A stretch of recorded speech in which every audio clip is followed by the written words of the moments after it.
Hi, welcome to Off Script. I'm Zach Lewis. And I'm Dr. Draper. Today on the show, we're taking a look at 28 years later. The new Danny Boyle film is out. Man, this is a different sort of zombie movie. I'm really excited to talk about it. Stick around for the review.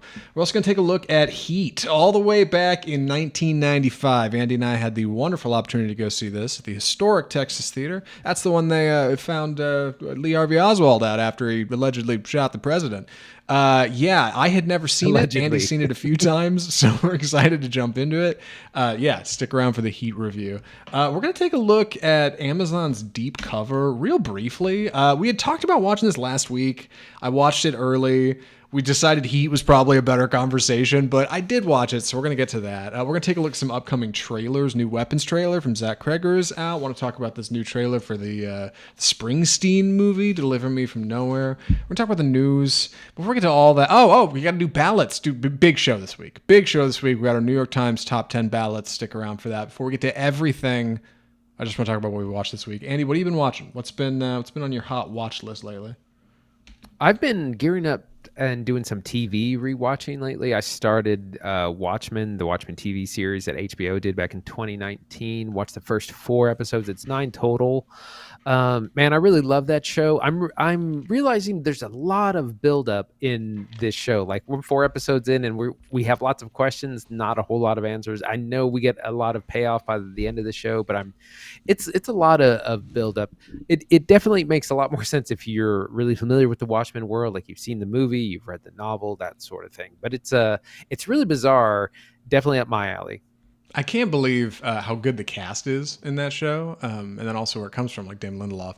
Not long ago, I went back and watched the first episode again. I just had a list of names in my head and then just dropped them all right off the map. Tim Blake Nelson, the guy who plays Scar in Disney. Don Gina Johnson's King, in that Jeremy show. Irons. A God Walks into A Bar, which is like, I think the penultimate episode might be one of the best episodes of television I've ever seen. Like that thing is so great. Like, it's just a really impressive show. For a while they pulled it off Max. I think it's back on there now, right? That's where you were watching it? It is, but I actually ordered it, and I have like a European copy of it. I think it's actually like from Ireland, because it has a 15 certificate, which we don't do those. That's a UK rating system. That's how I know it's from there. Mostly because you're gonna get better sound off the disc. So I'm enjoying that. Still got another 5 episodes to go. Oh, sure. And there's like bit rates, right? Which is one of those things. Like, as soon as you learn about bit rates, you're going to feel like streaming is always going to be worse than just watching the Blu-ray. It's fine. Most people don't care. You also watched a film, right? Which is a movie that's actually on my top 10 of the year. So our top 10 of the 2000s here in a minute. So I'm excited to talk about it. What'd you watch? Yeah, I took a look at the Fellowship of the Ring, the extended edition, over the weekend. Did a rewatch with a friend who knew a lot of facts and things, and that's always fun to do if you know someone who knows a lot of the trivia. So that was a good time. I definitely the first one is my favorite of those 3. The Fellowship of the Ring. The setup of everything is so good. The introduction of new characters, like there's so many great memes and reaction gifs, and it's so quotable. Keep it secret, keep it safe. Like all that when they go to the mines, it's so good from beginning to end. The tragic end of Boromir, of course. So it was just a really fun watch. And the extended scenes, I guess it's about a half hour longer of extended material, and it's just lots of short stuff. There aren't like long extended scenes. It's like an extra 30 seconds here and an extra minute and a half here, all throughout the thing. So it's really impressive. Yeah. We have the like super, back when the DVDs were hot, like the special thick box Ultimate Extendo Deluxe editions or whatever that come with like a ton of additional footage. And they have like between those 3 movies, like I think it's something like 20 something hours of documentary footage of the making of those things, like down to like, here's how we put the chainmail together for the specific squadron of like Uruk-hai in the one scene. And like, it just crazy like how well those things are put together. I think the first one's my favorite one too. I love the ending. I like that they have this like endearing come together of the Fellowship, right? We start small, we come out into Rivendell, we become the whole Fellowship, and then by the end that whole thing just fractures and fragments, and you're like, where could this possibly be going next? And then you're like, credits, come back next summer. Like, it's awesome. It's what the movies are made for.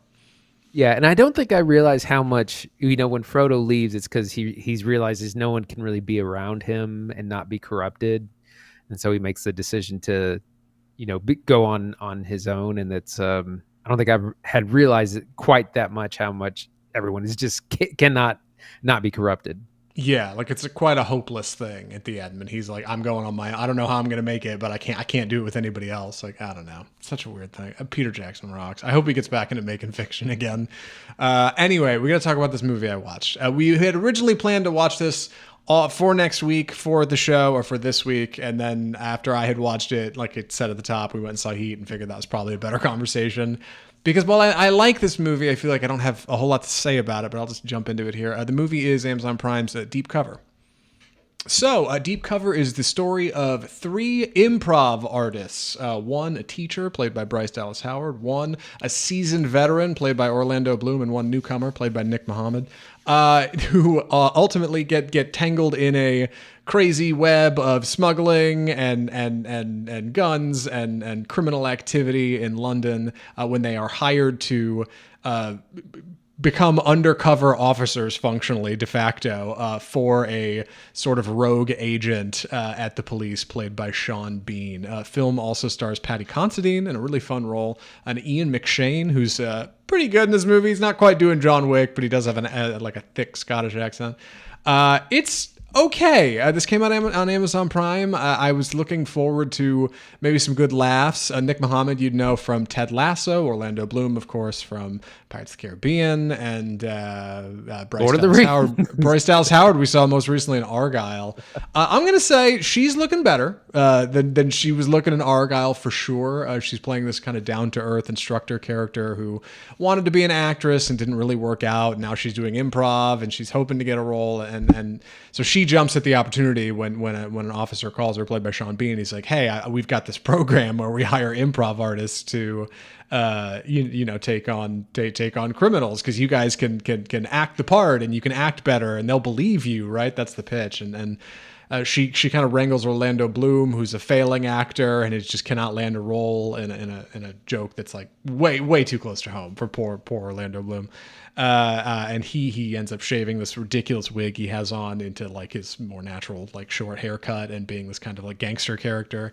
And then Nick Mohammed, who's like a tech guy, who's just trying to fit in and try to be more social with people. He joins the improv group, like in the hopes to just kind of, learn to be a more normal person and like how to take it social cues. And he kind of gets wrangled up in it, kind of on accident, but he ends up working out with them. So they're like, all right, you're going to be the guy. And the 3 of them end up uncovering this whole like smuggling ring and all these problems, and there's crooked cops and there's back and forth, and it's all uniquely set in London, which is strange because Bryce Dallas Howard is not from there, but it kind of works out. Kind of a bit of a British movie. My biggest problem with this movie is it's not very funny. Like that was the one really like kind of thing you hope one of these movies is going to be. It's definitely fine. I think there's some casual laughs, but like I could see why it went straight to streaming. It's not particularly theatrical. I don't know. Like it just doesn't seem to really didn't really blow up my skirt. I had more fun watching the villains, Sean Bean, Ian McShane, Paddy Considine. I feel like they had more fun than like our main cast did. Nick Mohammed is trying to be awkward. Orlando Bloom is just kind of awkward, which is weird. And I guess not that weird for him, but he's just kind of in an odd place. And Bryce Dallas Howard is doing her best, but she can't put the whole movie on her back. It's okay. I think it's mostly a lukewarm script. It's not very funny. I had heard that it was like really, really funny, and people were comparing it to Game Night, which I haven't seen, but I've heard is like a comedy classic, kind of a modern comedy classic. And that's what people were comparing it to. And it's like, oh, this is so funny. It's a shame it didn't come out on theater. And now it seems like it's kind of boring and not actually very funny. Well, like if you're playing a character who is trying to improv as some other character, that's quite the acting challenge, I think. Like you have to play somebody who is acting like something else, right? It's like a voice actor voicing a different character in a character they already voiced. Like you're putting a hat on a hat, right? That doesn't really happen here. Like they're kind of just like acting like improv people right up until they have to act like gangsters, and then they're just gangsters. And then they go back to being improv people, and it's like, okay, yeah, sure. Like, I feel like everybody understood the assignment. We're just going to come in and get our checks and do this fun comedy for a couple weeks and shoot this thing. But like, I don't know. It just ends up being kind of uninteresting to me. It just didn't really do it for me. So that's a big part of the reason why I would cheat this week. I just figured like, I don't have a lot to say about Deep Cover. It's fine. I think it's fine. I think there will be people who throw this on Amazon Prime and throw it on and be like, yeah, it was good. But like, I don't know. It reminds me of like the Seinfeld unfrosted Pop-Tart movie, right? You're like, it's fine. Oh, God. It's fine. It's a fine movie. Like it's good for somebody. I don't know. I'll probably end up wrong. I feel like I'll catch a comment. Somebody roast me. Deep Cover was hilarious. It's the funniest film I've seen in 25 years. I put it on my top 10 list. It's the best movie in the whole wide world. Like somebody will tell me that I'm wrong, and that's fine. But like, I don't know. It was okay. That's how I felt about Deep Covers. All right. That's my review. Man, that's rough. Yeah, well, it's time for news. Yeah, it's time for news. Yeah, right. Let me dump out a Deep Cover real fast. Yeah, let's talk about the news. First story this week. Get ready for more commercials in the movie theaters. We found this earlier this week. This is not like big news. This had kind of been talked about a couple months ago. I think we might have covered it on the show, but it's official. AMC Theaters is going to be mixing in some new ads into their trailer package. The trailers that start after the movie showtime, not just like the pre-show with Maria Menounos and her podcast Heel Squad. This is a wholly different thing. Andy, what do you know about this? So AMC, this is specifically an AMC thing, really. AMC is the last to fall in the group of big theaters that will now start showing commercials as part of the trailer package. AMC they kind of stood on their ground in 2020 when this deal first happened with, I guess, Regal and Cinemark. And they said, no, audiences hate commercials. We're not going to do that in ours. We're going to stick to just playing trailers. And they have up until recently when they realized like, well, all their competitors are doing it and it's not really changing things much for the audience. So we're going to go ahead and do it. So now if you're an avid AMC goer, you're going to start seeing shorter ads for, cars, Coca-Cola. There's a lot of that kind of stuff. Regular like kind of ads that you would see during a TV show maybe. So it's not really surprised. Like I said, the other two big chains already do it. It's just a matter of AMC joining the crew. But they're having an issue with the fact that audiences know that there's like 20 to 30 minutes of trailers and commercials. So people just don't show up for 15, 20 minutes. That's what I do. Yeah, like that was the most illuminating thing about this story, sharing with some people. Almost everybody I talked to was like, well, I don't get to the movie at the showtime start ever. Like I always give it 10 or 15 minutes before I walk into that theater, right? Like I show up late, I get my popcorn, go to the bathroom, like, cause we all buy our tickets online now. And if you buy your ticket online, your seat is reserved. So your seat will be open when you walk in. So there is no incentive for you to get there for the pre-show. And there's certainly no incentive for you to sit through 25 minutes of ads. Not every movie is 25 minutes, but the big ones are. And if you're one of these Americans who goes to the theater like every once in a while, right, every few months, just to see big tentpoles like Jurassic World or the new Marvel movie, those will be the ones with 25 minutes of ads. F1 will probably have 25 minutes of ads in front of it, right? Like the smaller niche stuff will have like 18 minutes, but either way, we've effectively trained people to stop showing up for ads, because why would you show up for a half hour of ads? Like who wants to sit through that, right? We live in a time where you can see all of these trailers online. Almost anything you see in front of a movie you've seen before, unless it's some kind of special premiere. And then most audience members wouldn't know it was a special premiere anyway, right? You wouldn't know you're seeing the Superman trailer for the first time in front of Jurassic World if somebody hadn't told you. So either way, like I think people are desensitized to this.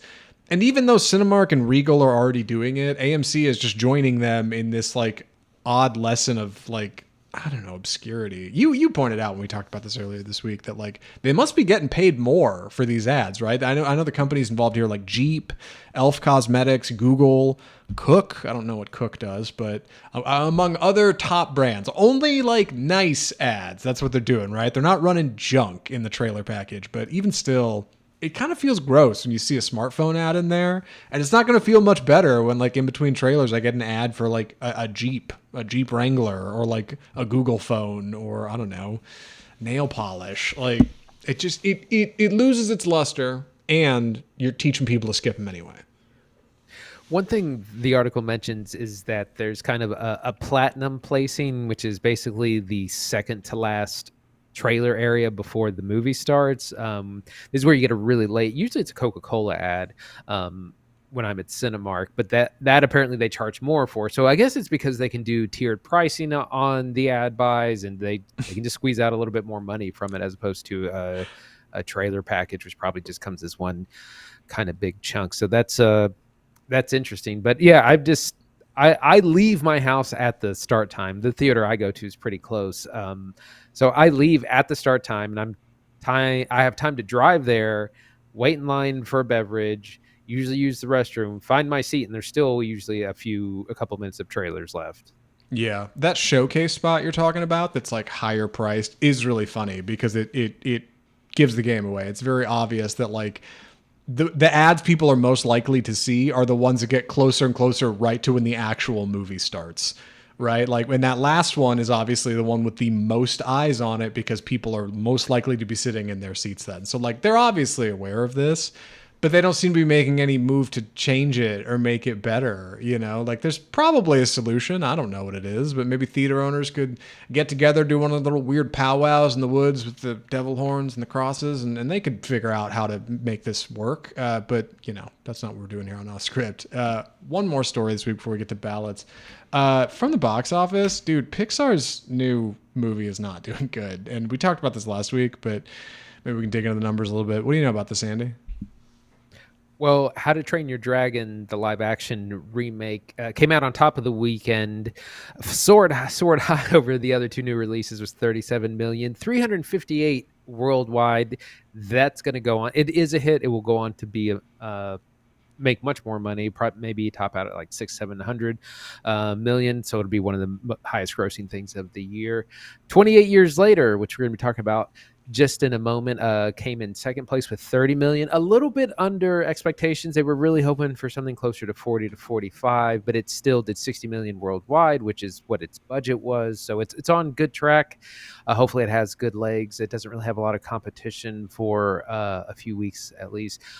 Sadly, like we were saying, Elio came in at 21 million, which is the lowest opening of any Pixar movie ever, including 1995's Toy Story, which because of inflation, that's like twice as much money as now. So really low for that. But Elio, maybe it'll have some legs. You got that's what happened with Elemental a couple of years ago, where it started very low, but then it managed to hang on to the box office for a long time. We'll see.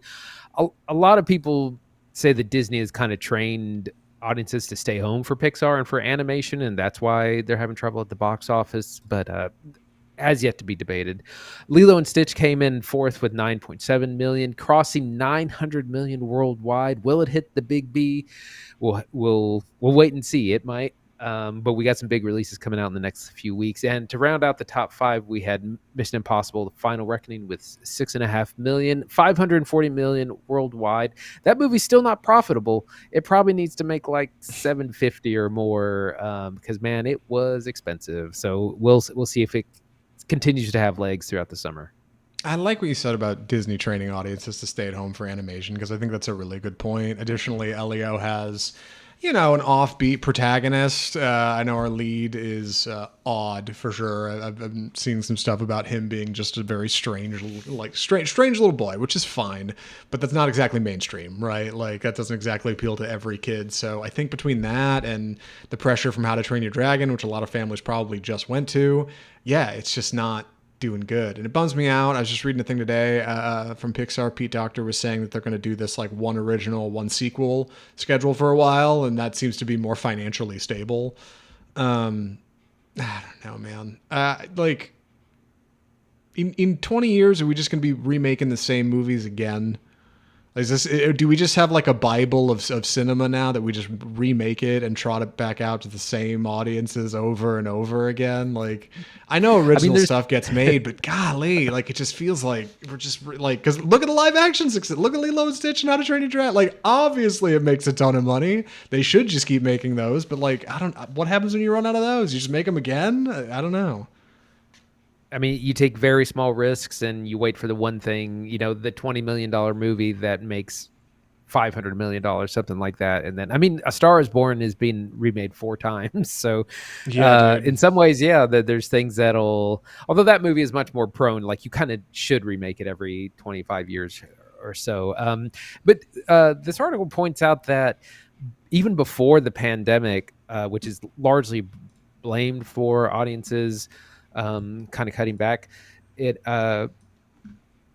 audiences were declining for original animated fare kind of anyways, like even with Coco, which came out in 2017. So it's a bit of a trend. Although I say everyone is ignoring, because this article says that Inside Out 2 is the highest grossing animated film of all time. It is not. That would go to Ne Zha 2 from China from this year, which we're still waiting on like a domestic release. That's a $2 billion animated film. Yeah. That has yet to have an American release. Yes. That's not for children that we learned when we posted our review to YouTube. It's not a kid's movie. It's for everybody. It looks like Pixar, but it's got a lot of violence in it. Yeah. Well, the lead looks like one of those Labubu things now, which is real hot. So God, I feel so fucking old just saying that. Anyway, real quick before we move off of How to Train Your Dragon, super personal. Just wanted to share something. This last week I put up a new poster in my room, and this is my old How to Train Your Dragon teaser poster from when the film had just been announced. I don't know if you can see that very well. Can you see that, Andy? Did that come through at all? I can see it. I love how prominent the 3D is featured at the bottom. Because that was a big deal, dog. Like, it was before anybody knew what it was. This was like the first image we'd seen from the movie. I don't think they had a trailer out at the time.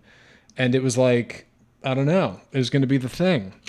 And it's cool because, like, I don't know, just like pulling out that old Avengers teaser and seeing like the Paramount logo on the bottom, like just seeing like how early stuff gets kicked off and they start marketing and don't really know where they're going yet, but want to make it look like they are.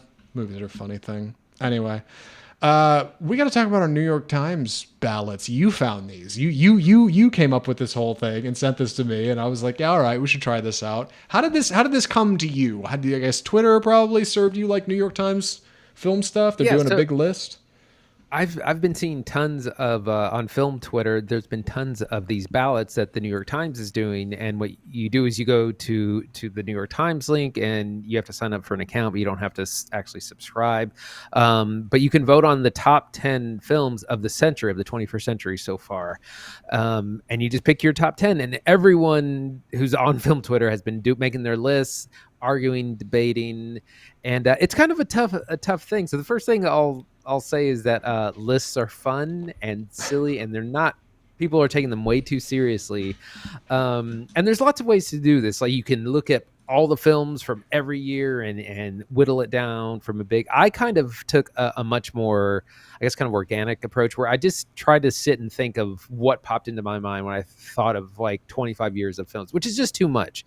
Like I picked 10, but I could pick another 10 and it would be equally as good a list. There's just so many, and it's hard to whittle down. And I've seen some incredibly inspired things. There's so many things that I just forget about. Like I feel like I can't remember anything from like the late 2000s or the 2010s at all. Recency bias is a pretty big deal with this. But we wanted to go through our top 10, and they're not in any particular order. They're just 10.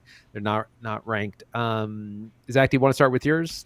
Yeah, sure. I can kick it off. So yeah, here's the list for those of you watching online. We also have it. I can pull it up here on the side so we can talk about them. Yeah, mine in no particular order are I Saw the TV Glow from 2024, Shaun of the Dead from 2004, The Zone of Interest from 2023, Grand Budapest Hotel over in 2014, Memories of Murder in 2005, The Prestige in 2006, Lord of the Rings, Fellowship of the Ring, Andy's watched this week from 2001, Spirited Away from 2002, The Holdovers from 2023, and Mad Max Fury Road from 2015. Saying them out loud, I feel like I probably should have tried to list them in date order, but not a lot of tools on the New York Times ballot list. It's kind of just the order you put them in, and then you can X some out. That's what I got. There's some recent stuff, some old stuff. A Christopher Nolan, Alexander Payne made the list, which I didn't expect. Not too shabby, though. How about you, Andy? Yeah. And you had animation as well, which is something like every time I make a list, I was like, I submitted by ballot, and then immediately I was like, oh, I wanted to change one. So it's a tough thing. I'm going to tweak those. I'm going to try and go in chronological order. From 2001, Moulin Rouge, favorite of mine that I still have the original DVD of the box set. Old Boy from 2005, No Country for Old Men from 2007, The Dark Knight from 2008, moving into the 2010s, Mad Max Fury Road from 2015, Parasite from 2019. Where are we? Then I chose two from 2023: The Zone of Interest and Killers of the Flower Moon, and ending with Dune Part 2 in 2024. It's so funny seeing like who we try to get on here for filmmakers, right? Like we both have a couple mutuals, Jonathan Glazer and George. Oh, I left off Titan from 2021. Oh yeah, as well. Titan from 2021. The Julia foreign film now. Yeah, a little bit of foreign film. Like you said, you snuck in a musical, which I was bummed I did not get in there.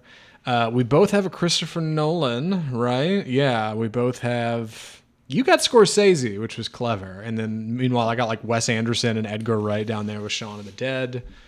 Bong Joon-ho makes an appearance on both of ours, right?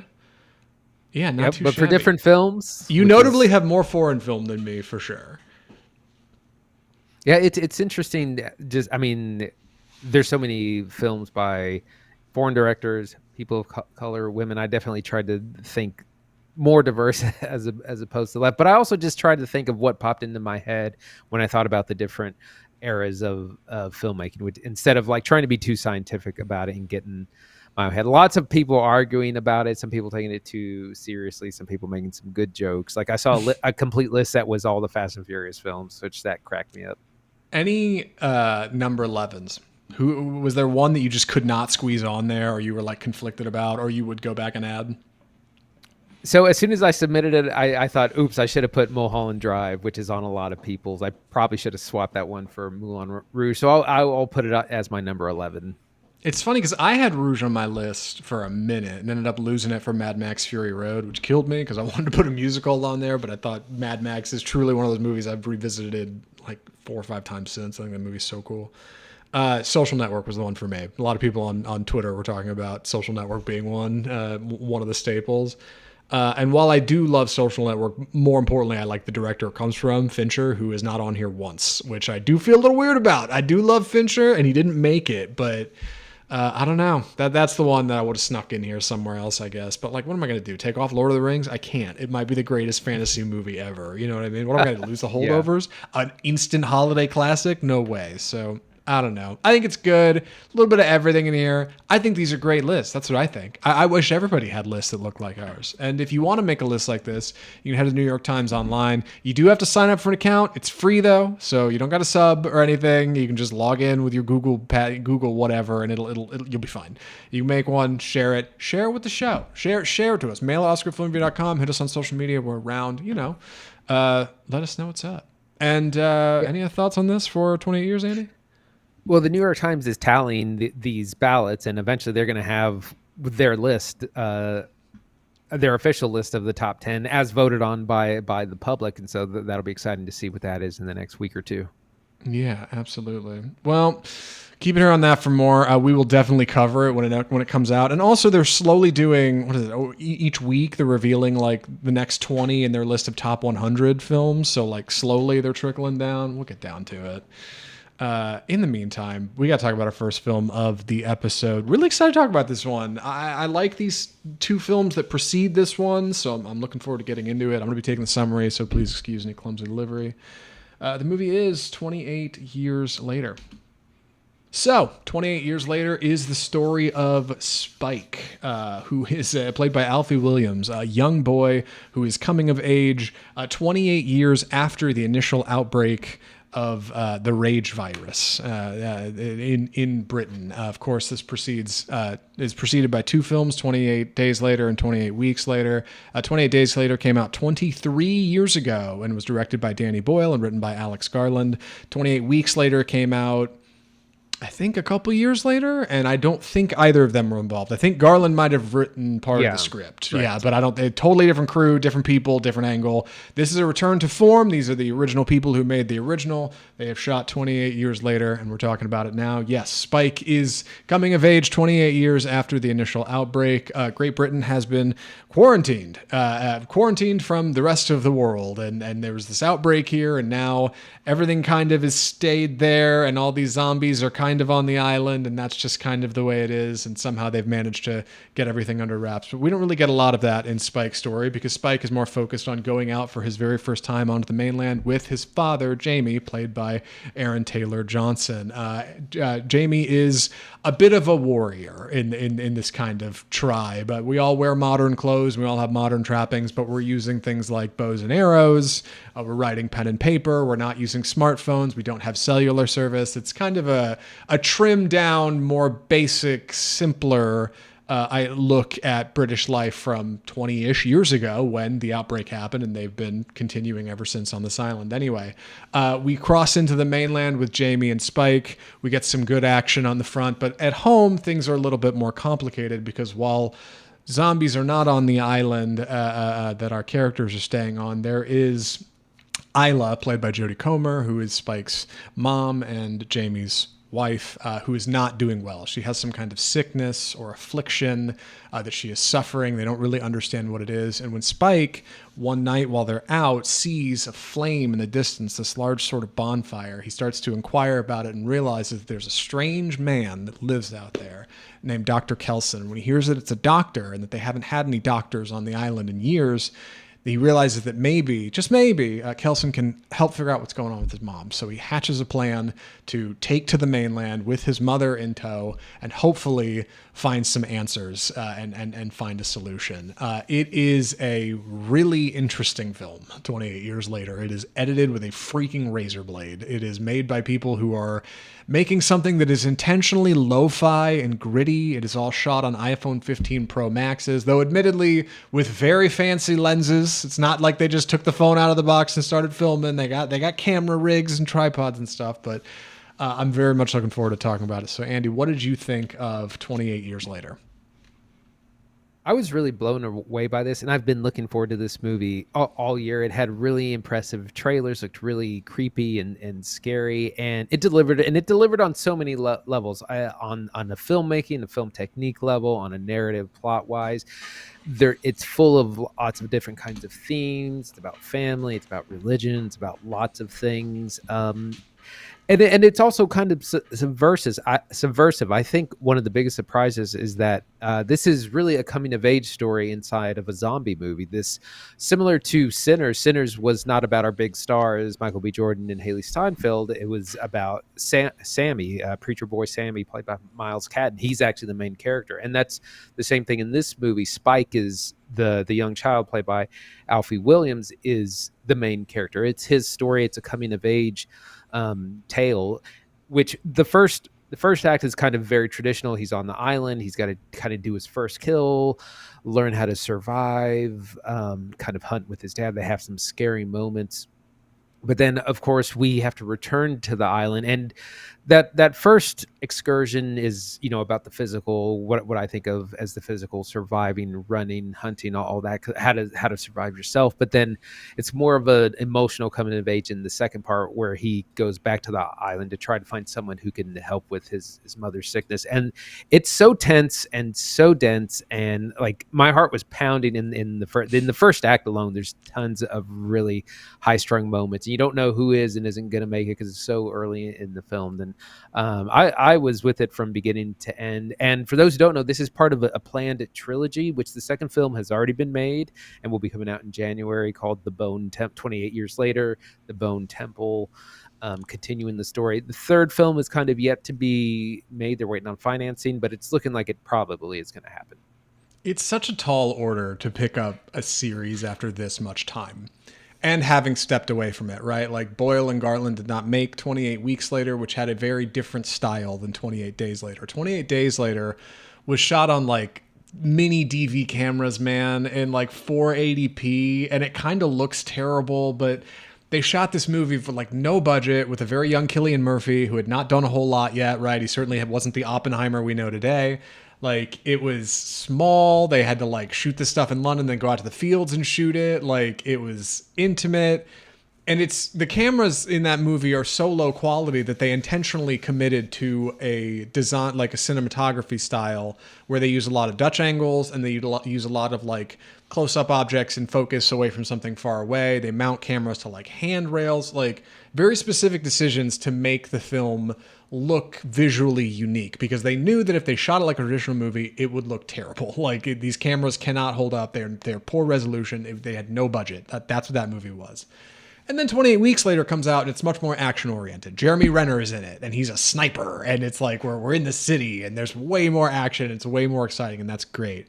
So for this one, you have to pick up after all these years with all these expectations that people have over where this series is going to go. I mean, I remember people joking about the idea of a 28 Months Later and the 28 Years Later movie years ago. Like that, just because they made 28 days, 28 weeks, months, and years rolls right into it, right? You got to pick up that up after this much time. You're also starting the first in a trilogy, so you better be making something that's going to work, or else you're going to flop and you're way too invested. How do you do it, right? Like, and somehow they stick the landing. They stick the landing in such a big way. And it's because, I think, of this commitment to this old style. Shooting the film on iPhone 15s is strange. And I had talked about just last week how I didn't think this was necessarily going to look great and it probably wasn't going to work. But they committed to all those same tricks that worked all those years ago. Wild Dutch angles, insane like rack focuses, like crazy camera movements, weird structure. Editing this thing like, I don't know, like it's a music video or something, like putting the camera in places you would never expect, giving the whole movie a look that feels totally unique to anything else in the space right now. It feels like a zombie movie that is cut entirely from other things, that is different, that is so far removed. It does not feel like The Walking Dead. This does not feel like The Last of Us. This feels like something that is so special and so its own, while also being the third movie in a franchise and having other movies to come after. Like, incredibly strange. I can't believe it works as good as it does. There is this one effect that I don't want to give away, but Andy knows what I'm talking about, when an arrow goes through a zombie's face and it does this rad thing that is so cool looking, dude. And I was so locked into it. It's not for everybody. I've talked to some people since. They said they weren't into it. It was a weird effect. But there's more here in the cinematic language that is expressive than in so many other zombie movies. It's like it's totally its own space. It's doing its own thing. It's crazy. It's in its own lane. Yeah, there's a lot of wild camera work, which I think helps keep the tension.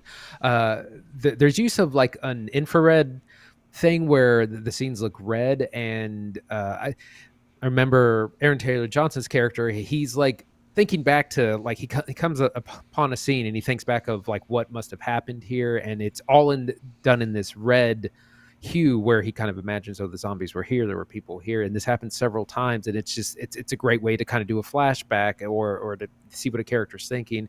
And there's lots of those kinds of effects that just keep it really unique looking and like I said, help keep the tension. There's a great moment in the first act where there's a really intense chase sequence, and we have an incredible score by a group called Young Fathers that's very operatic, very slow-mo, while this incredibly tense moment is happening, and it's things like that just make it so interesting. And a lot of times, I've talked about this before, first acts are difficult to do. It's really easy to get boring and bogged down in the setup, but 28 Years Later just keeps it intense from the beginning. It doesn't waste a ton of time on exposition or setup. The rules are very clear. We know we're taking Spike out to the mainland. The rest of the elders think he's too young, but Aaron Taylor Johnson reassures him, no, my boy's ready. I'm trying to raise him right, be productive member of society, all that. It just goes from the beginning, and it just works so well. It's true. Performances are outstanding. People have been praising Alfie Williams as Spike, who's a newcomer. I think he's born in 2011. So this year he's 14. He plays 12 in the movie. So if he's about 13 when they're shooting it, it's pretty spot on. And he's big talent. He's very emotional. He's quiet when he needs to be. He's scared when he needs to be, which is very important in a zombie movie, especially with these kinds of zombies. Meanwhile, Aaron Taylor Johnson as Jamie is great. I like Aaron Taylor Johnson. Like, I think he's really good in this movie. I've heard people say he doesn't really get enough time. I disagree. I think him taking Spike onto the mainland and them having these interactions is charming and mysterious, because while he's very strong, he seems to kind of make a joke of things.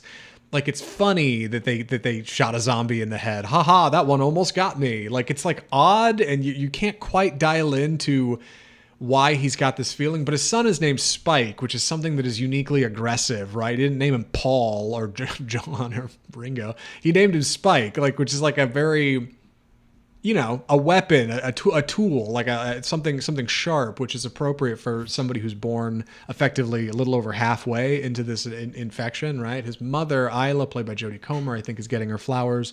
She's playing this woman who's disaffected and is slipping in and out of reality and doesn't quite see things the way they are. And Comer's great. We've talked about Comer on the show before. No Complaint Bike Riders. Ridley Scott movie. She's really good in Last Duel. Like, no complaints on Comer. And then Ray Fiennes, who we won't talk much about here, is also, he's Ray Fiennes, man. He's great. He might be doing better than everybody else in this movie. I no complaints about him. So, like, solid all around. So Danny Boyle and writer Alex Garland have told us that, or I heard in an interview, that this first movie is about the nature of family, and the second movie will be about the nature of evil, and the third, if they make it, will be about the nature of redemption. But focusing on family, we have the father figure, of course, in Aaron Taylor Johnson, who is Spike's father, but he's kind of lacking in some ways. People are debating whether or not he's a good or bad father, because he has taught him how to survive, how to like shoot, how to hunt, how to all those kinds of things. But he also is a little reckless. He takes Spike onto the mainland before he's maybe really ready. He takes some risks he really shouldn't. And kind of the big revelation in Spike's life from that first visit is, hey, the adults in my life are maybe lying about certain things, not just his father, but maybe other people, maybe. And so he begins to question a number of things in his life. And that's kind of the big mind-blowing moment, more than like hunting zombies and foraging and all those sorts of things. But then we see the place where Jodie Comer as his mother takes a place in his life later, Ray Fiennes' character. And so I kind of have this thing where, like, it takes a village. It's no one person that can like raise. It takes a village to raise the child. So family is a big theme in this first film, and it's just incredible to see something like so many strong thematic elements in what is a zombie movie. Yeah, I do want to talk about the village. Actually, it's a perfect segue. The world of 28 years later. It's not quite as violent as I had remembered. And I think that's okay. Because at first I was like, how are they outrunning rage zombies, dude? You don't outrun... Rage zombies are the ones you don't want. And every zombie apocalypse idea, these are the ones you don't want these guys. These are the ones that are going to run you down and kill you. It's been 28 years. They're falling apart, right? Like, and that kind of works out to the movie's benefit, that like they're not quite as wildly, rabidly fast and dangerous as they used to be. Additionally, worth remembering, these guys didn't make 28 weeks later, when they're much faster and much stronger. Like that is a different set of filmmakers who made that movie. So doesn't really apply like to what we're doing in here, but even still, they're plenty dangerous. And you get some scaling. You get some zombies that are real weak and real frail and really have fallen apart, and also some zombies that are real strong and real fast and real big. So that's nice. Additionally, I like that the mainland and their island is separated by this big long like water thing where the tide comes in, tide comes out, like creates a believable, realistic setting. And additionally, not all seems well in Spike's little village of quarantine. Like there's some odd things going on. And when you start to look in the background and start to notice characters wearing weird masks and some kind of like holy symbolism back there, you start to realize like, hey man, like things are a little weird here. Like y'all are not completely normal and balanced. And this is again a culture that's been there for 28 years, right? Like nearly 3 decades. They've been living right next to this absolute nightmare of a scenario. So yeah, it's a world that feels inhabited. It's a world that feels like it has been overgrown and overrun by the apocalypse. And this is just kind of what's left. those moments of humanity are important for that. Like, it's important to kind of highlight those. And that's where a surprising amount of the emotion in the movie comes from, which is something I really didn't expect. Like, I really figured this would be pretty paint by numbers, right? It'd be a zombie movie and, we got to get back home. But no, like, from the end of the first act, I felt like I didn't know where it was going. And I was very excited by that because, God, if it's going to do anything, don't let it be boring, right? Certainly isn't. Yeah, it goes in directions that you may not think. It definitely went in directions I didn't think it would, and I love to be surprised at the movies. I hate to go in and basically know what's going to happen, like we've been talking about with these live action remakes, that you know every single beat along the way. So it's exploring a lot of new things. Lots of religious allusions. It's not about religion per se, but there's thing references to like David and Goliath, Moses in the basket, that kind of things. It opens with kind of this church setting that comes back around. Speaking of which, there are some small setups to the second film, which comes out in January, which I won't talk about here because it's going to give too much away. But it is continuing the story, but this also works on its own. You don't feel like you're not ending on like a cliffhanger or anything like that. So I guess one more question before we jump into final recommendations. Is a third movie getting made? What do you think? Because based on the initial box office, it made like 60 million opening weekend. Like, probably. Unless the second one is an absolute bomb or something, it seems like 3 films are happening, right? it's going to have legs, I think, but it doesn't really have a lot of competition horror wise. You have Megan 2.0 coming out this week, but that's a completely different kind of more campy kind of horror. And then you don't really have anything else horror wise until the end of July and into August. So I think it might have some staying power. And I know lots of people have gone to see it a second time.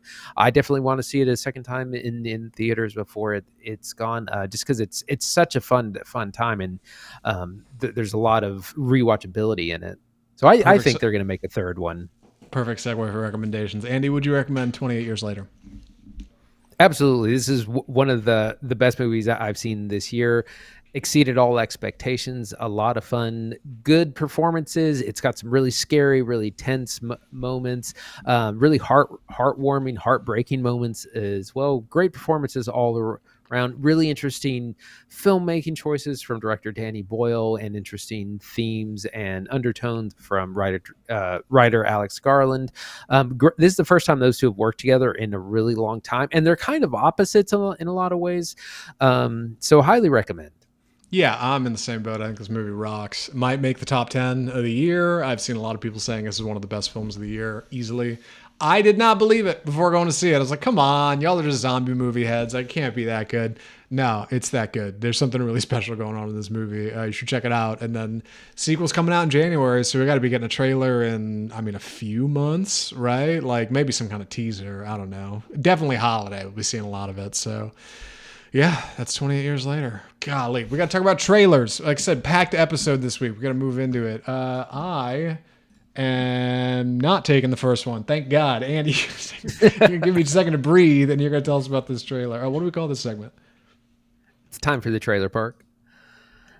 So first trailer up is called Springsteen, Deliver Me From Nowhere. And this is the Bruce Springsteen biopic starring Jeremy Allen White from the Bear and the Iron Claw film from a couple years ago as well. He plays Bruce Springsteen, and this is as he's working on his famous Nebraska album, which I'm not super familiar with Springsteen, but we've seen this strategy. We saw it last year with A Complete Unknown, the Bob Dylan biopic, where they just kind of focus on one area of his life, one album, instead of try to do the entire 8 decades of a person.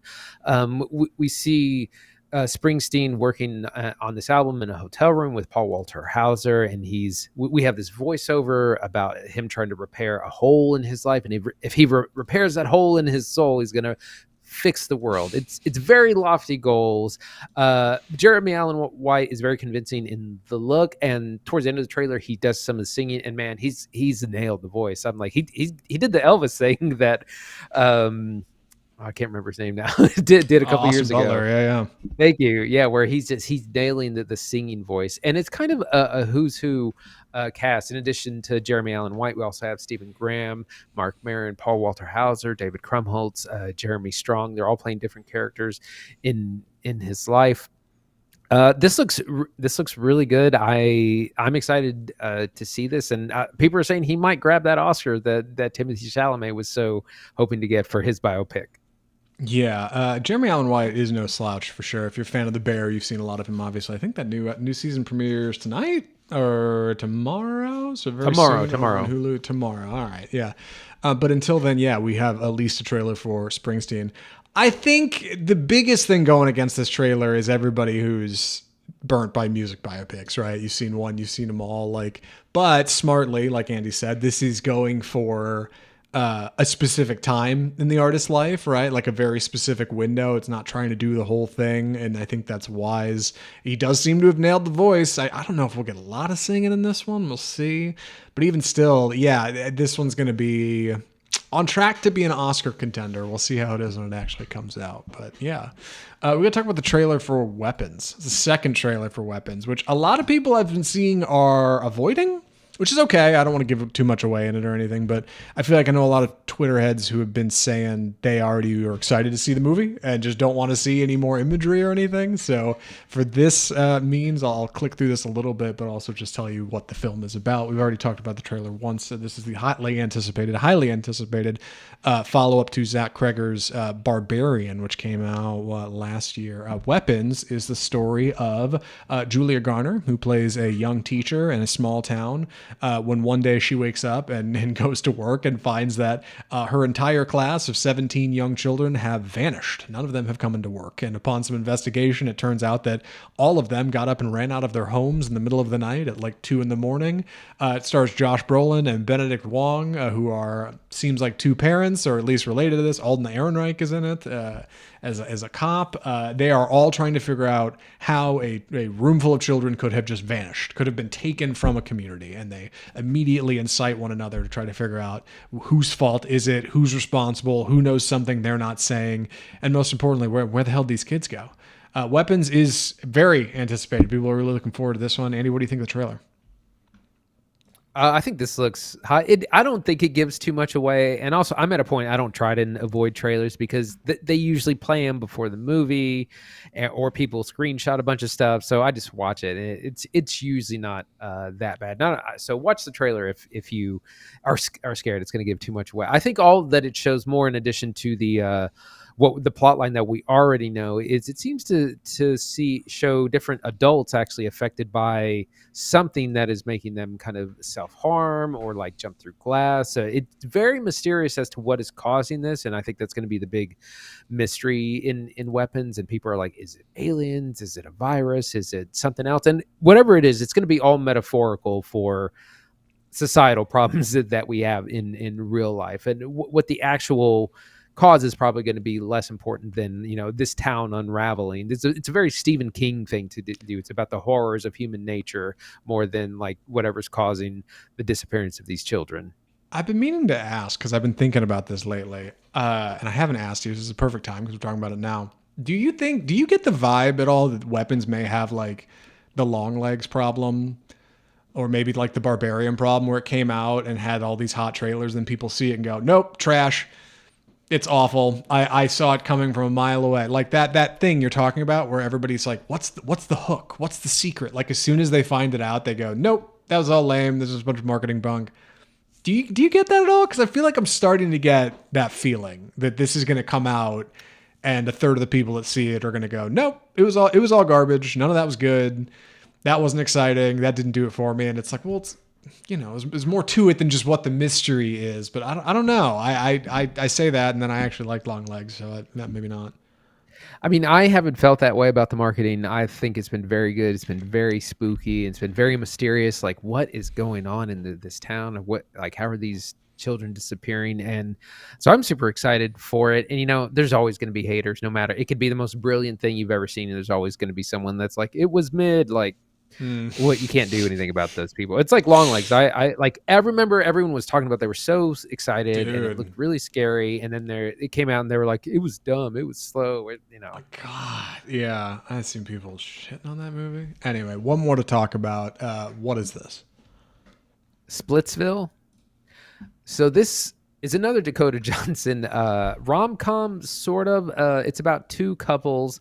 One couple made up of Dakota Johnson and her husband, and the other one is Adria Arjona. I can't remember their corresponding husbands, actors' names, but it's two couples. Adriana Arjona's their relationship is kind of falling apart. She asks for a divorce. He says he doesn't want to. They run to their close friends for marital advice, some help, and they seem to be a couple that has it all together. But then it turns out that they have a lot of cracks in their marriage too. We see scenes of the husbands fighting, of the women arguing or rolling their eyes. Car crashes. It looks like a lot of fun and like an actual comedy rom-com, as opposed to Materialist, which wasn't really in that vein. This looks like a lot of fun. This is coming out in late August. What do you think of this? Yeah, so I saw this trailer in front of Materialists, and the thing that's so striking about it is the wild imagery that runs in front. Like there are some crash cuts to like all kinds of goofy stuff going on. There's like a flamethrower, there's a carnival, we're getting our head dunked into an ice bucket, we're getting thrown across the room, like two guys are fighting, people are arguing, a plate gets thrown, like all kinds of crazy things going on in the trailer for Splitsville. So looking into it a little bit, I learned a little bit more. The reason Andy cannot identify our two husbands is because they are the writers of the movie. I looked them up. Michelangelo Covino is Dakota Johnson's husband. He is the director and writer of the film, and the other husband, our main character, is played by Kyle Marvin, who's the other writer on the movie. These two have collaborated before on Michelangelo Covino's previous film, The Climb, which came out in 2019, where they also play two best friends who have some kind of conflict in the middle. So the two of them are in this one. They got Dakota Johnson and Adria Arjona. She rocks, by the way. She was in Blink Twice, right, which we just watched not long ago. Yeah, they're both tangled up in it. Seems like a goofy comedy. Maybe it's nothing, or maybe it's something. But either way, I want to talk about the trailer for Splitsville. So yeah, thanks for taking a look at it for me, Andy. We'll keep an eye on it when it comes out September 5th. Select theaters on the 22nd, but everywhere 9/5. I think that's it for trailers. One more to talk about. Andy, you ready? I'm ready. All right. Andy's going to be taking the summary on this one. So, Andy, please take it away. Heat. So Zach actually spotted this at Texas Theater, was playing 1995's crime drama classic Heat. This was written and directed by Michael Mann, with a who's who cast starring Al Pacino, Robert De Niro, the late Val Kilmer, John Voight, Tom Sizemore, Ashley Judd, and more. It's a crime drama of a group of bank robbers led by Robert De Niro's Neil, who also has Val Kilmer on the stock. It starts with a big they knock over an armored truck, and it's very I almost said it's very Dark Knight. It's the opposite. No, it inspired things like the bank robbery scene in the Dark Knight. It starts with a big heist there, and they eventually get word of an even bigger heist that they can do. And it's one of those, we just got to do one last job. This score is so big, we got to take it. And so they decide to prepare for this big bank heist. Meanwhile, Al Pacino's Vincent Hanna is on the case. He's the detective trying to take him down. Special units. This takes place in L.A. L.A. is a big character in itself. Lots of great night skyscrapers, night scenes, highways, that sort of thing. And both Al Pacino and Robert De Niro are men married to the job. That's all they know how to do. There's a famous scene where they meet at a coffee shop in the middle of the film and talk about, this is all I know how to do, and I'm always going to chase you, and you're always going to run. And it's very much that thing. There are a bunch of subplots which I feel are a little undercooked and underdeveloped. They all have terrible relationships with their significant others, like Ashley Judd. And others. We see a young Natalie Portman, who I completely forgot that was in this. She must be like 14, 15 as well. There's lots of action, lots of shootouts. it's heavy on themes. It's a classic of the genre. It's nearly 3 hours long, and we got a chance to see it on the big screen. So, Zach, what did you think? I mean, what could we say about Heat that hasn't been said before? Like, I have heard of the reputation of this movie. I've seen memes from it, namely Al Pacino screaming, "She's got a great ass." And I have heard that it might be one of the best movies ever made. So when I saw it screening at the Texas Theater, I was like, well, shoot, why not? Like, we should go check it out. So I didn't watch a trailer. I've just seen some memes in the past and heard that it's awesome. So going in and seeing it completely fresh was really special, because it is not easy to do that from a popular movie from 1995. This movie rocks, and it is everything people say it is and more. I love these mythic figures in De Niro and Pacino. I love a heist movie that ultimately is about the chase. It's about the cat and mouse game. Like, it's not about the heist. It's not about getting the job done. And it's not about catching the criminal. It's about the space between. It's about the heat, right? It's about the heat on you and whether or not you can take it and whether or not you can survive and get through it, and whether what it does to you and your life and your relationships on both sides of that relationship, right? Like, De Niro plays a man who's often clad in color, wears blue and white shirts, right? And he's got, good group of friends and some people around him in a real nice apartment, and things are going pretty good. And meanwhile, Pacino, the film opens, and it seems like he's got everything going for him on the surface, right? He's got an apartment and he's got a relationship with a woman. And it turns out that he is totally run down by work, and in fact is often clad in black and is chewing what looks like nicotine gum and is constantly just surrounded by death. He's like the freaking Grim Reaper, right? A reluctant Grim Reaper who doesn't want this and doesn't want this to be this way, but this is all he knows. This is all he is. And it's the only thing. He's on his third marriage. It's the only thing he derives any enjoyment from at all. Meanwhile, De Niro is constantly going after the next score. One more big job, right? And when he does actually say, hey, I have rules and I have morals, and this is why I've been so successful, and I need to get out of this, he feels pressure from the people around him to maybe just take one more pull at it. And that's where we get this wonderful story of these two guys who are just locked in this eternal struggle. They are mythic. They're like the Batman and Joker, right? Like, they're just always going to chase each other. And if it's not them, it's going to be them in another life and another story. And Mann nails to absolutely Mann manages to nail this so well. I do think it's a little full though. I want to say it's a little full. It's like 3 hours long. There are so many characters, and it's a who's who of a cast. The cast rocks. I should hand it off to you at cast, because I feel like I can just keep talking about this.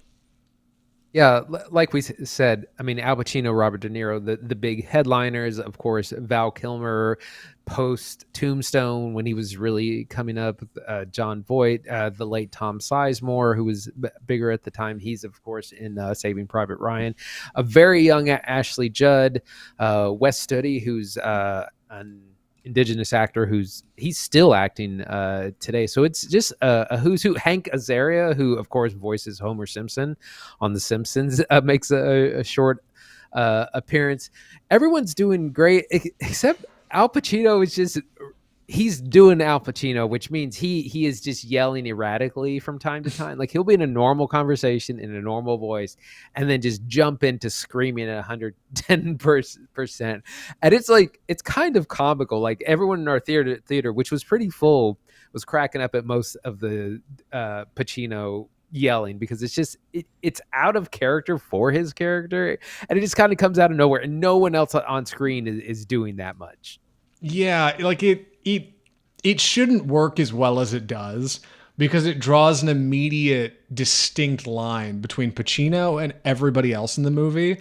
But that's kind of good, because Pacino is this tragic figure who's kind of alone. Like, nobody can really relate to him. Like, he struggles to relate to his wife and his stepdaughter here. Like, they all even his coworkers are like, you're crazy, dude. Like, I cannot get on the level that you're on. Like, he is a man who is surrounded by the LAPD and surrounded by the resources available to him, but is like bossy and neglectful and just not in it.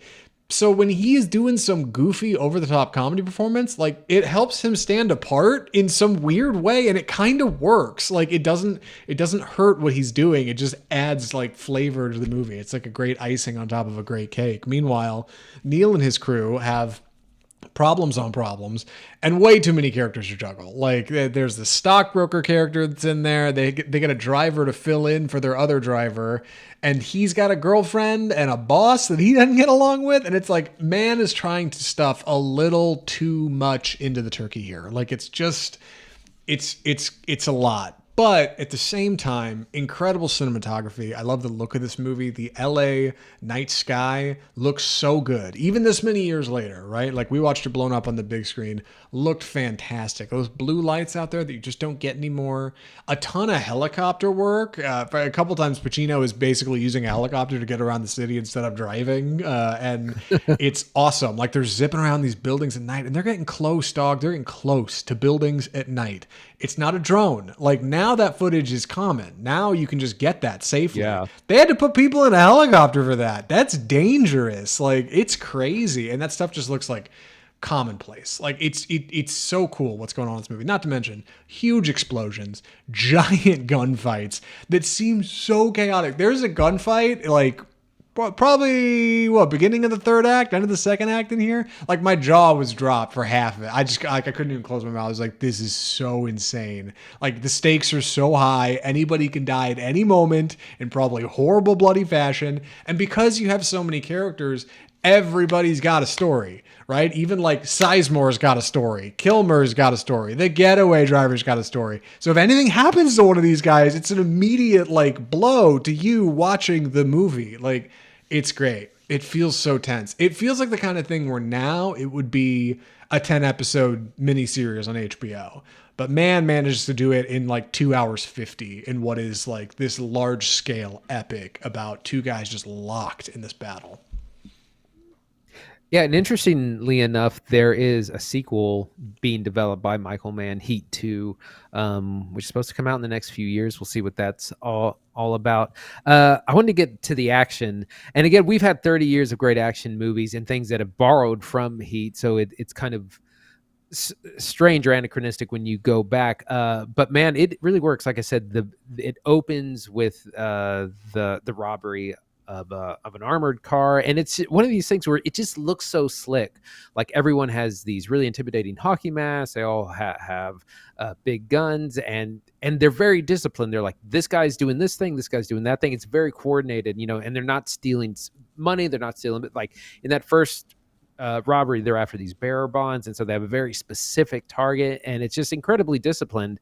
And again, it reminded me so much, definitely inspired the opening of The Dark Knight. In the middle is the famous shootout with the cops and robbers section, which is really long and it's loud, and there's lots of gunfire and lots of people die on both sides, civilians caught in the crossfire. And again, in 95, this would have been electric, just because it would have been so much more difficult to shoot action like that. And it's like a war zone. It's so effective.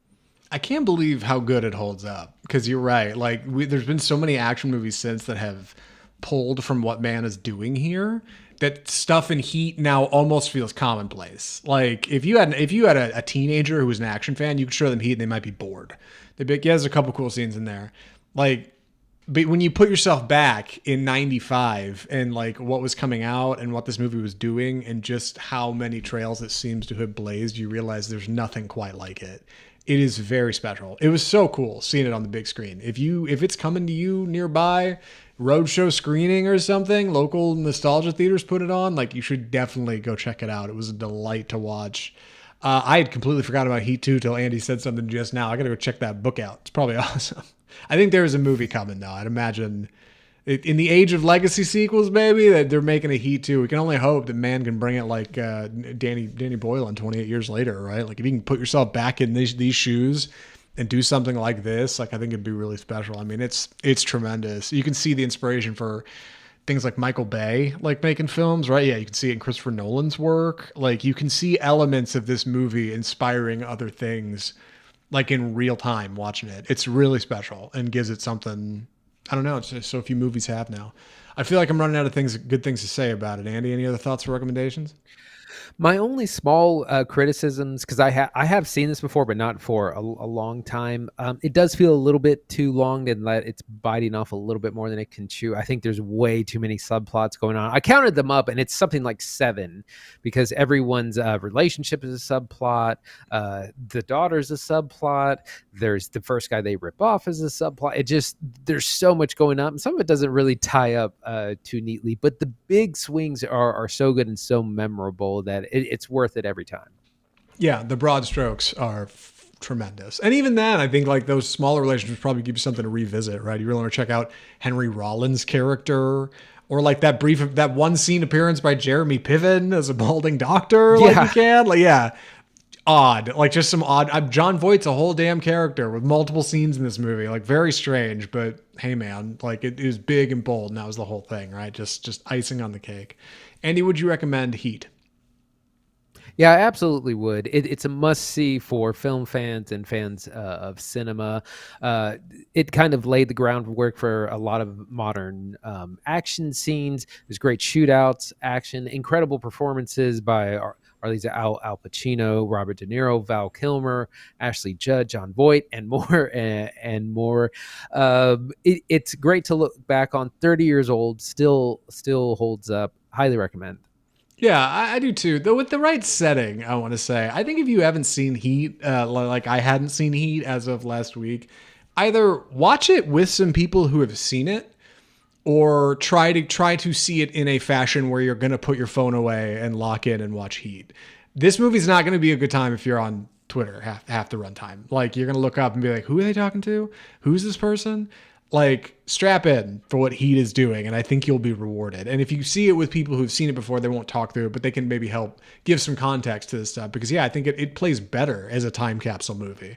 Like, it looks better in the rear view than I think it might have looked then, at least in my opinion. So, yeah, I think Heat's awesome. You should definitely check out Heat. It feels silly to even ask if we'd recommend it. Yeah, of course. So that's episode 298 of Off Script Film Review. Good Lord, Andy. We're coming up on the almighty 300, which is nuts, in just a couple of weeks. I'm going to tell people how they can find that episode, but that's right after you tell them what we're watching next week.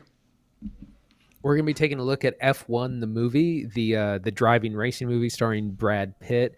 That looks like a lot of fun, directed by Joseph Kosinski, who did Top Gun Maverick. Take your that's total dad cinema. Make sure you take your dad to that. That's a lot of fun. We're seeing that in IMAX in just a couple of days. And we're also going to be taking a look at K-Pop Demon Hunters, which is on Netflix. Zach, tell us a little bit about that.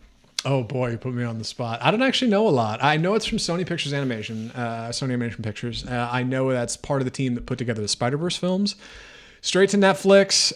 This is a anime-looking CGI film about 3 K-pop idols who have to fight a rival group of K-pop boy idols. They're all the bad ones are boys and the good ones are the girls, but they're also like demons. That's part of the thing. So they're like demon hunters on the side, but they're also K-pop idols. It's got this big cartoony animation style, and I've been hearing a lot about it, so I wanted to check it out, and Christine wanted to check it out too. And she said, are you guys watching it for the show? And I said, I don't think so. And she was like, why not? And so we were looking at other alternatives this week, and I was like, well, I actually want to watch. This one might be cool, so here we are. We're checking it out. It's on Netflix. You can go watch it now. It's already out. And we'll be covering that next week on episode 299 of Off Script Film Review. If you want to get that episode, along with episode 300 coming very soon to a podcast near you, best way to do that is just subscribe to Off Script. Subscribe to Off Script Film Review on your favorite platform or on YouTube, where we're doing very big things. Also, huge shout out to Materialist Review on YouTube. Oh my God. It's got me reinvigorated, lighting a fire under me. The Materialist Review is killing it. Go check out our review of Materialist from last week over on YouTube. We're on Facebook, Twitter, TikTok, Instagram, all these are social media places. You can follow us over there. Comment, like, subscribe. Every bit of engagement helps. Every single scrap of engagement helps. Even every second you watch jumps up watch time on a platform that says, hey, this is a video we should recommend to other people. So anytime you spend with our content is great time, and we really appreciate it. Our audio listeners can find us on Spotify, Spotify, Google Play, iHeartMedia, and iTunes, of course. You can check out our website, offscriptfilmreview.com, and you can email us correspondence directly. Maybe that top 10 list from New York Times, send it straight to us at mail@offscriptfilmreview.com. Let us know what you thought of 28 Years Later. Let us know what you thought of Heat. I'm sure you've seen it. I'm sure you've got thoughts. And if I'm wrong about Deep Cover, maybe let me know, and we'll, revisit it or something. I don't know. Anyway, that's Offscript Film Review episode 298 from all of us at Offscript, the home of Bold Cinema. I'm Zach Lewis. And I'm Dr. Draper. Thanks for watching.